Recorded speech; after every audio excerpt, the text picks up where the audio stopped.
So we've got this winter event. The video I made is already completed. I'm just reworking the hotlet part of the this video because hotlet's getting fixed. If you didn't know, right now you can't do hotlet because when you do the quest, it gives you a map that's already completed by other players, meaning you have to manually go to Crag and run up to the portal to even enter a new map with the timer. And the trick was that I explained in the video was to enter the Tombs of Crag, exit that, so your spawn point would be right here, and you could just run into the portal. So since they're fixing the issue with the map not resetting, I deleted that part of the video. I'm putting this part into the video.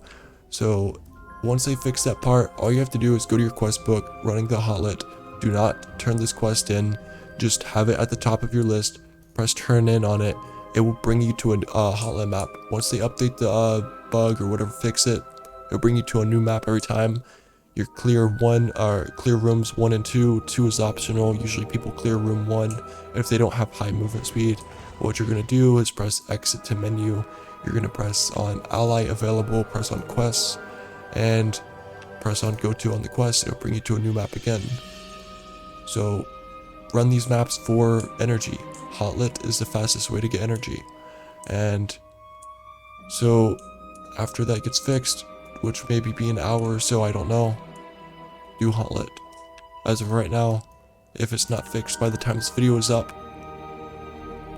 all you have to do is go to the Tombs of Crag, like enter this, and then once you enter it, you can exit. What this does is it resets your spawn point right here. And so when you enter hotlet, you have to manually run into it. It's going to be a timed map, so there's always going to be a new portal. Since time's up, so after you complete the map, what you're going to do is press quit to menu, press play, and it spawns you right next to the portal. All you have to do is run in again, and it gives you a new map, as you can see. So the next thing I want to go over is this winter tree in the middle of the map. Every single day you can interact with this tree and get a gift. It's always going to be the same every single day except on December 25th. The gift is going to be actually different. It is going to have 100 winter tokens, 1 pet level up ticket which will level your pet from 1 to 81 or the same level as your character, a 2-hour crafting timer speed up, 5,000 spirit EXP, and 20 story tokens. That's only on the 25th. Every other day is going to be the same, a little small gift chest which is going to contain a 30-minute speed up, 50 pet EXP, and 500 spirit EXP. The only thing that's powerful about these is 1, you could use it on all of your characters. 2, it has the 30-minute speed up. You could stack those on your characters every single day. So when you go to craft something that is needed instantly, you can just use those speed ups on that item. Don't know if they're going to actually be useful in the future or not, but I mean, it doesn't hurt to stack them up. Okay, the next subject is going to be Roderick the Vendor. There's a lot of items in this vendor that is actually useless. Energy kits would be the only thing in this vendor you'd look towards spending your platinum on. Skip out on the tokens, never use platinum for tokens. This elixir pack, this isn't really that useful. This is actually huge waste because it's 10 minutes for an increased drop rate of these vanities and rare items. Literally 10 platinum. It's 1 platinum per minute. I don't see that being worth it because 10 platinum is literally 600,000 gold right now with the energy elixir or energy kits. 1 energy kit is like 300,000 gold right now, which is insane. Warming water elixir kit. Just skip out on this because it reduces the effects of ice. I don't see it being useful. It just reduces damage from mobs. You really don't take that much damage from event mobs unless if you have terrible gears. Frozen tier elixir. This increases your event score by 15%. So every time you kill a boss, you're going to get a 15% bonus to the score you got from that boss. So I killed the second boss in this event. I got 31 points from it, as you can see up top. 31 times 15%, that is going to be, I want to say 5. I know it's like a little bit below 5, I would say 5 points. So my score would be 36. So if you're running a leaderboard, or if you want to rush to platinum tier, get this elixir. If you have lots of time to spare, don't waste your gold on it. It lasts 1 hour, as you can see. I'm not sure if I said that already. The next thing is going to be recipes for locks. These might be the only thing you can spend your tokens on,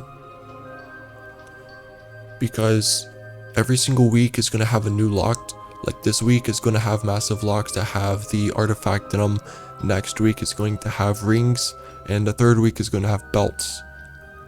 The ring, which is next week, is probably going to be the cheapest locks because the ring is trash. Like, the ring is absolute trash right now. It literally gives you like 15 primary stat proc for 5 seconds. That is useless. That does not help at all. The belt actually gives you player buffs with your weapon equipped, and the artifact is actually really powerful. Other than the 25% damage resistance, or 15% damage resistance. What is it, 25 or 15? I'll check. So it gives you 25 damage resistance, which is damage reduction. I don't know why they change up words inside of descriptions and stuff. It's very weird. But 25 damage resistance is 25% damage reduction. Same thing. It should be stacking, but it's not. So it's not really that useful if you use 25% damage reduction elixir. So the first week and the third week, these massive locks might be really expensive. The second week, they're probably going to be cheap. The Holly locked crate, I don't recommend even messing with this at all, because it's a 3 open. This massive is a 5 open for 15 platinum. This locked Holly is 3 opens for 15 platinum. So use the massive. Recipe bear hat, don't know how this works at all. Recipe for auras, every single event, if you see these, just pretend they don't exist, unless if you have the aura and actually plan to upgrade it, because these recipes, so you don't have it, they don't have a use to them. You can't even trade them. So the only thing you can really do with your tokens is buy these recipes for massive locked crates, and you craft them. That's the only thing you can do. Everything else is kind of useless. Hopefully they add something to the vendor that is actually useful later on, that people can actually use their tokens on instead of recipes for locks. So the biggest part of this event is going to be the Brooding Grounds. To enter the Brooding Grounds, it opens up every single hour, it seems. In the past, you needed 200 tokens for a badge, but that doesn't seem to be the case these days because the event is different this time. In order to enter the Brooding Grounds, you're going to need Dragon Flamestones, which take 3 Dragon Ice Scales, which are extremely cheap, and a weak Flamestone. Now, that's extremely overpriced. Do not pay 100,000 for that. They're normally worth like 500 gold. Now, there is a trick to enter without using any Flamestones, and that is have a party.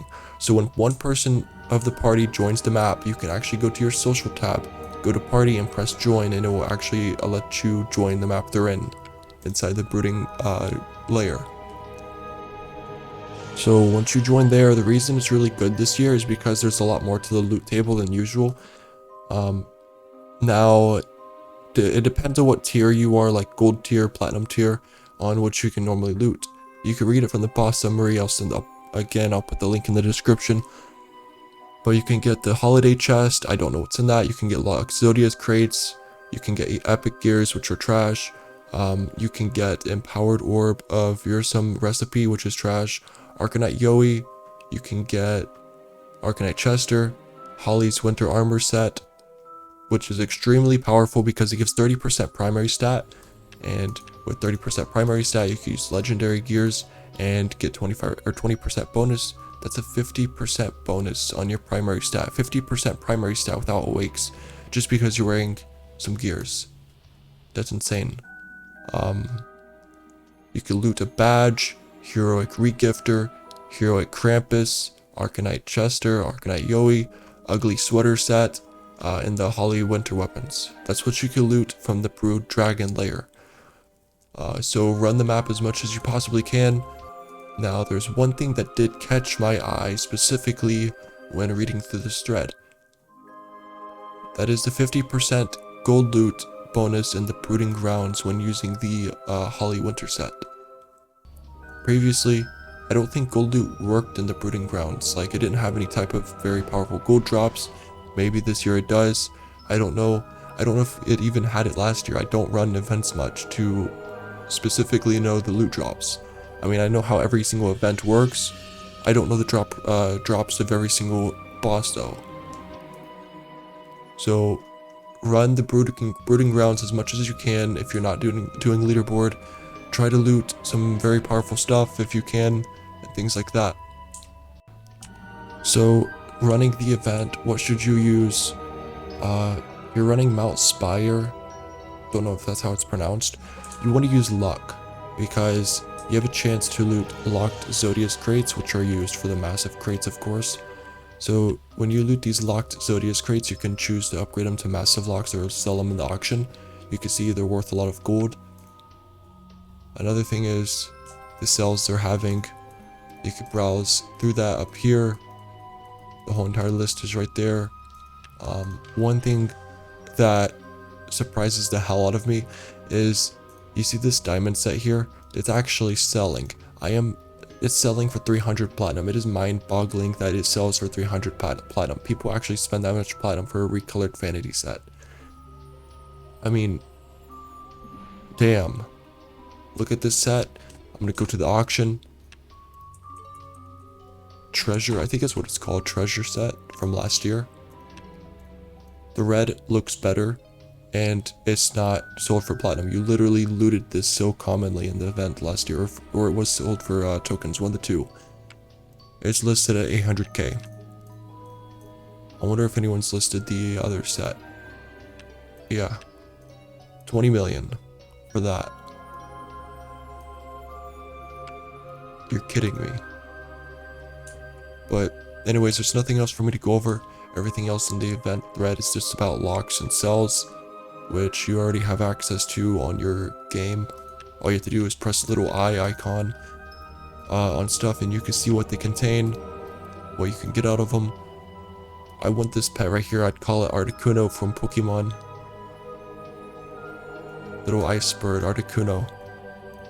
If I got the Phoenix, I would have called it Moltres. I wonder if they're going to add Electric Bird or not. Anyways, I think that's everything I have to go over in the side of this event. If I miss anything, I'll put it in the comments. But anyways, good luck. Just run it, loot some locks, and sell them. There's really not a lot to do, other than the Brood Grounds, which is actually about to open.